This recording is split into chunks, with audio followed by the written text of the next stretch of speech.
family of Naziah Harris needs each and every one of us right now. Her father, Mervyn Jennings, is holding on to hope that he will see his daughter again, but it's been 10 weeks. Yeah, there have been numerous searches, and yet they are no closer to bringing 13-year-old Naziah home. Here's Pamela Osborne. 13-year-old Naziah Harris, an 8th grader at J.E. Clark Preparatory Academy, is still missing. She was last seen on Tuesday, January 9th. They came up to see me at the hospital. They asked me some questions about my daughter. Have I seen her? And I haven't seen my daughter. Naziah's father, Mervyn Jennings, had been in the hospital for weeks recovering from a stroke and other health issues when he learned of Naziah's disappearance from school investigators. We know Naziah went to school that day. She rode the bus home to her usual stop at Cornwall and 3 Mile. They know footage of her getting on the school bus, and the bus driver did say that she did get off at her regular stop, okay? And she was supposed to be coming home, like she normally do. Back in February, we spoke with Annette Harris, Naziah's maternal grandmother and guardian. She reported Naziah's disappearance to Detroit Public Schools Community District. Their police department launched an investigation the very next day, on January 10th. More than a month later, after hitting a roadblock, they notified Detroit police of Naziah's disappearance. That was February 13th. A 13-year-old girl in Naziah.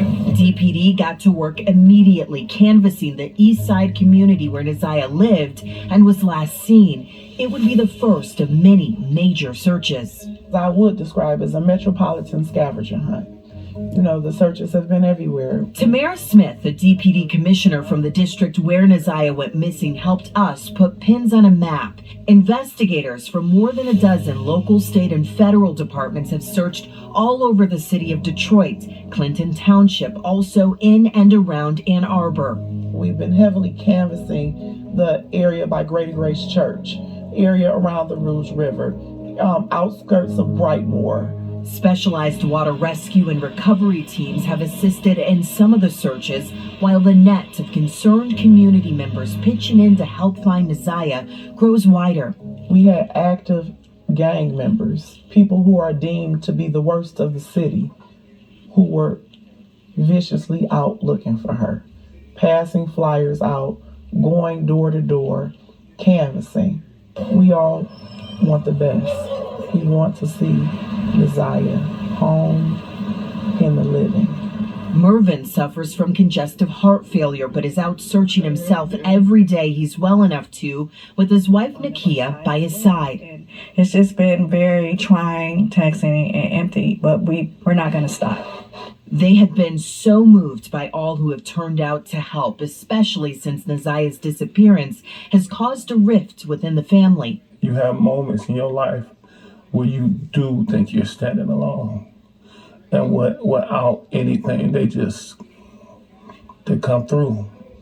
They come through and they there. Naziah's family is still waiting and wondering what happened to her after she got off of her school bus. I want to see her again. You know, my daughter wants to see her again. Pamela Osborne, Local